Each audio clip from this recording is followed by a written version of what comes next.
Hi parents, Kate Chasman here. I want to start a video series for everybody, and each week hopefully we'll get a new video coming out, and it will be about something that might be helpful for you as a parent and dealing with your kids at home. So I'm hoping that you can also give me ideas of things that you would like a little bit of thought around. I could do some research for you. So let me get started. So today, this month, the month of September, I really want to talk about routines a lot and why that's important for kids. And I thought the first one that we should start with is our sleep routine, because that's really a key thing for kids for their health, for their physical health, but also for their mental health. If kids aren't sleeping enough, they can have a hard time. And I'm going to explain a little bit about what can happen. So just quickly, so you probably know this or have seen this before. This is the American Pediatric Society. These are their recommendations for sleep. So as you see here, I think you can see it on my thing, okay? For 0 to 12 months, 12 to 16 hours, 1 to 2 years, 11 to 14 hours, 3 to 5 years, 10 to 13 hours. This is probably the one most of our kids are going to fall into. For 6 to 12-year-olds, they need 9 to 12 hours of sleep a night. That's a lot of sleep. If you think about it, if you think about your what time your kids usually go to bed and what time you have to be up in the morning to get them off to school and get you off to work, a lot of times people are not getting that 9 to 12 hours. And some kids might be more on the higher end of that, and some kids might be more on the lower end of that. And you can sort of gauge based on your child's mood and how they do. But just to keep in mind that is a lot of sleep. So if you have to leave the house at 7 in the morning, that means you need to make sure that they're getting in bed by probably, 8 o'clock at night, 9 o'clock at night at the latest. You don't want to go later than that. And some people even have to leave earlier if they have to, commute for a bit. So just keep that in mind when you're, figuring out your bedtime schedule. So let me explain why sleep is so important. I'm going to move this a little bit so you can see it better. So one of the reasons, in addition to just physical health and growth and all that good stuff, our sleep affects what's called our executive function skills. So that is, I don't know whether you remember when you had your children. I know when I had my girls, I couldn't think straight because I wasn't getting enough sleep. I was only getting a few hours a night, and I couldn't focus on anything. I had no working memory. So executive function is that part of your brain, it's the prefrontal cortex, and it's the part of your brain that does all the planning, all the organizing, the focusing, the prioritization, the ability to think about a situation from multiple perspectives. It really is a big part of our thinking brain. And when we don't have those abilities, we're not very functional, frankly, and that's the executive functioning, right? It's sort of like the CEO of your brain. So some of the main things that you'll see with kids when they're not sleeping enough is they might have emotional regulation issues. They might have a lot of tantrums. We've all been in Target with a 2-year-old who's throwing a fit because they're tired. That is why. Now we know. Working memory issues. They might have trouble remembering things. They might have trouble with directions.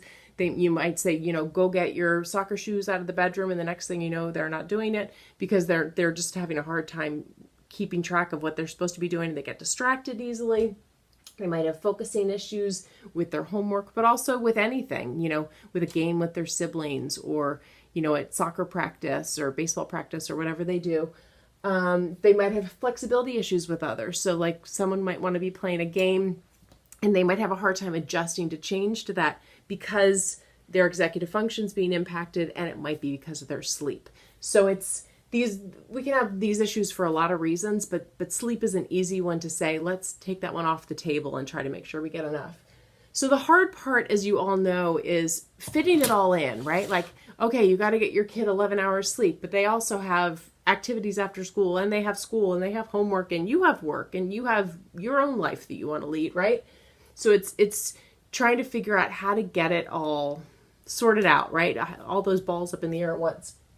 So to think about a bedtime routine, you want to think about, first of all, you got to start by in the morning, as funny as that sounds, and you have to say, what time do we need to make sure we're up in the morning? And if you have to be up in the morning by 7 and you want to make sure that they get, 11 hours at least of sleep, then you've got to get your child in bed. They have to be lights out by 8 if they're going to get 11 hours of sleep. So that means then you have to figure out how long that routine's going to take you. And it varies depending upon how much you want to fit into the evening, right? So I'm going to move over here so you can see my other board. Got it right over here. So let's pretend you want an 8 o'clock bedtime. So I put in, it's going to take about 30 minutes. Now this could vary. If you add a bath to it or a shower, that might take longer because if your kids are anything like my girls, they liked a lot of bath time. They like to play in the bath for a long time, and I kind of let them. So I would add on. My girls' bedtime might take as much as 45 minutes or an hour when they were little. So anyway, I'm just pretending it's a half an hour. So you might need to alter that. 7:30 start. So about 5 minutes. Get the backpack organized for the next morning. So that's one thing off the table for the morning. Put the backpack by the front door. Get the shoes by the front door. Jacket by the front door, whatever they're going to need to leave the house for school that next day. I always found it much easier if I just had it all right there. Whammo, we could just pick it up and hop into the car or walk to school or whatever we do. So organizing that stuff. You can even make a lunch here if you want. Some people like to make the lunch the night before and just put the lunchbox in the fridge. If you make a lunch for school, if you don't, then you don't have to worry about it. 10 minutes about to get their teeth brushed, hands and face washed, and put on PJs. This would obviously be a bigger number if you're going to try to do a bath or a shower, probably. 5 minutes I put to kind of get into bed, get their stuffy, get water if they want water, go potty for the last time before bed, all that kind of stuff. And then 10 minutes in bed for cuddling, reading, kind of talking about their day a little bit. If you're a family who loves reading at night together, you might want to increase that a little bit and start the bedtime process a little bit sooner. That's entirely up to you. If you're going to start a new routine, like let's pretend you haven't historically done a routine like this in your family. So this is a new idea. So you're going to sit down with your child in a calm time, not in the heat of the moment when you're trying to get ready for bed, but in another time, so maybe on a Saturday afternoon or something. Sit down, figure out the little schedule, and then maybe practice it that night. Maybe practice it not on a school night when you're not as worried, right? And you could even time them and say, let's see how long it takes us to brush our teeth and wash our face and put on our PJs. And sometimes when kids are being timed, they go a little faster too. So that's a little tip. If they start to get a little waylaid, you can always set that timer and see how fast they can do it. Of course, with the teeth, the dentist wants you to do a certain amount of time, so you can't increase that too much, or decrease that, I should say. And with teeth, so what you might have also noticed is your kids are great negotiators, right? Like suddenly you might have it down, and then 3 days later they're needing a different stuffy, or they're needing more water, or they want to brush their own teeth, right? So you're going to have to figure out how you're going to negotiate that with them, obviously, like you have your whole life.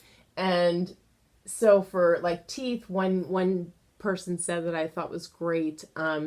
They let their child brush their teeth a little bit to practice because they want to do it on their own. And then the parents get like the last minute or something to make sure they really do a good job. With books, you could give them a choice of 2, but don't let them choose the longest book on their bookshelf if you're trying to make it a shorter time. It's little things like that. If they're giving you trouble, give them a choice of 2 things and say, you need to choose those 2 things, and you might need to do a countdown for them to make the choice so that the negotiations don't increase as the nights go on. After a few weeks of starting a new schedule like this, sit down and talk about what's working, what's not working. Maybe you didn't put enough time in for the brushing teeth, washing face time. Maybe they're getting really distracted by like Legos in their room or an iPad or something like that. So you might need to think about taking some of those things out of their environment or assisting them more, especially at the beginning of a new routine. You might really need to be available and helping them through it.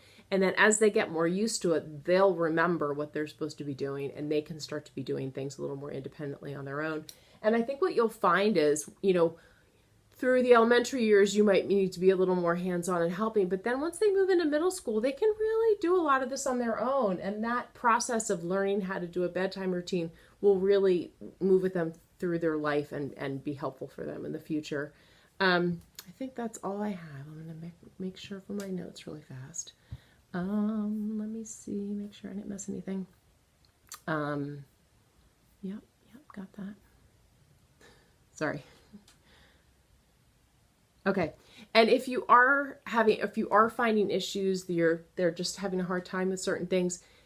I know it's hard because it's frustrating and it's the end of the night and everybody's tired by then. So just get through that night, and then the next day when it's a calm time, sit with your child and say, I'm noticing that this is a really hard time. This part is really hard. What do we think is really hard about it? And try not to have any judgment or ideas around it. Just let them think about why it's really hard for them, what is challenging for them about it. And I think you're going to find the more curious you get, the more you can just keep saying, why do you think that is? Why do you think that is? You know how they do that to you? You get to do that back to them and see what they come up with, because it might end up being something really random, like they need a stool to be able to reach the sink, and then they'd be able to brush their teeth and wash their face more easily. And that's an easy fix, right? So if you really start questioning things in a not judgmental or critical way, I think you'll find that you get some answers from them.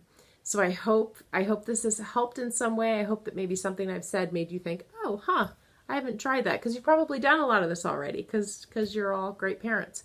But it's just sometimes just tweaking things a little bit can help make your evening a little calmer and a little more pleasant. And think about it, if your kids get to go to bed earlier, that gives you more time as the parent, right? It gives you time to do something you need to get done, or it gives you more time with your partner if you have a partner. So I highly recommend it. There was nothing better than that 7:30 bedtime when my girls were little. My husband and I loved it. We got them down, and then we got to hang out a little bit, watch some TV shows we wanted, get some work done that we needed to get done. It's a nice time. Okay. I hope you're all well. We'll learn more about routines as the month goes on. Thanks. Bye.